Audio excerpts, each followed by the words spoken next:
Guys, स्वागत है आपका हमारे YouTube चैनल H2Me स्टडी में। आज मैं आपको कक्षा 10 की फिजिक्स पढ़ाऊंगा, जिसमें का पहला चैप्टर है प्रकाश का परावर्तन तथा अपवर्तन। क्या है पहला चैप्टर? प्रकाश का परावर्तन कामा अपवर्तन। प्रकाश का परावर्तन और अपवर्तन। तो जैसा कि आप जानते हैं, जो चैप्टर है प्रकाश से रिलेटेड है। तो पहले हम क्या करते हैं, ये प्रकाश का परावर्तन तो बताएंगे, लेकिन सबसे पहले हम प्रकाश के बारे में जानते हैं। तो पहले प्रकाश होता क्या है? प्रकाश,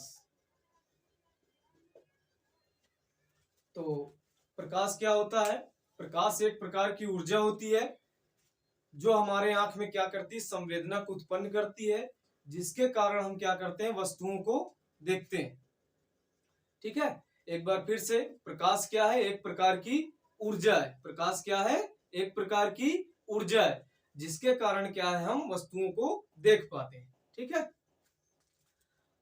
अब बात करते हैं प्रकाश के स्रोत। प्रकाश के स्रोत, तो प्रकाश के स्रोत क्या होते हैं? प्रकाश हमें जिन वस्तुओं से प्राप्त होता है उसे हम क्या बोलते हैं? प्रकाश के स्रोत। प्रकाश हमें जिन वस्तुओं से प्राप्त होता है उसे हम क्या बोलते हैं? प्रकाश के स्रोत। ये दो प्रकार के होते हैं। कितने प्रकार के होते हैं? दो प्रकार के।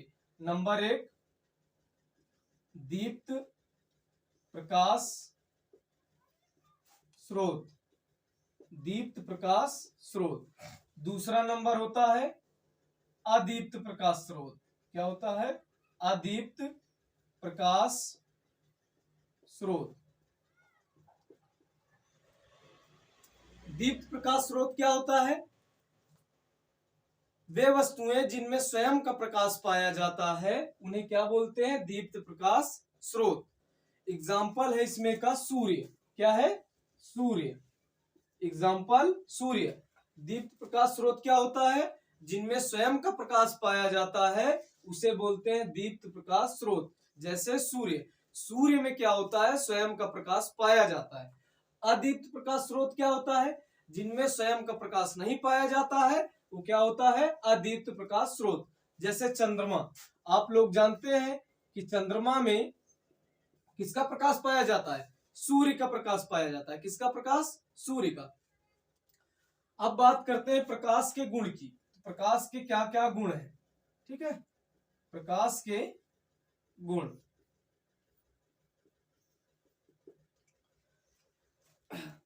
तो प्रकाश के गुण में क्या बताना है कि प्रकाश सदैव एक सीधी रेखा में गति करता है।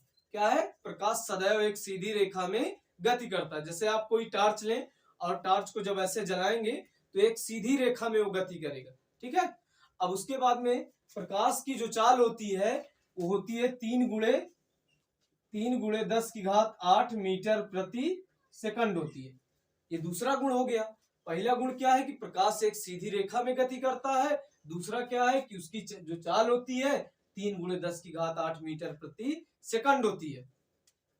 अब उसके बाद में तीसरा गुण में क्या बता सकते हो कि जब प्रकाश किसी चिकनी सतह से टकराता है और टकराने के बाद पुनः उसी माध्यम में वापस लौट जाता है, तो ये तीसरा गुण हो जाता है।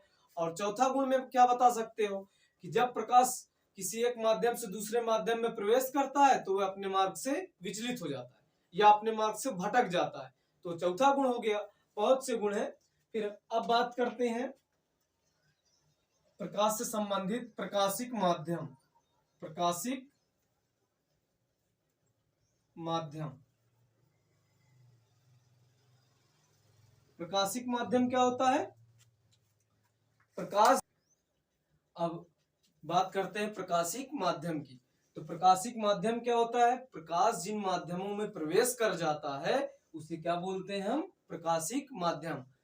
फिर से एक बार, प्रकाश जिन माध्यमों में क्या कर जाता है, प्रवेश कर जाता है, उसे क्या बोलते हैं, प्रकाशिक माध्यम। ये 3 प्रकार के होते हैं। कौन कौन से? नंबर 1 पारदर्शी माध्यम, पारदर्शी माध्यम।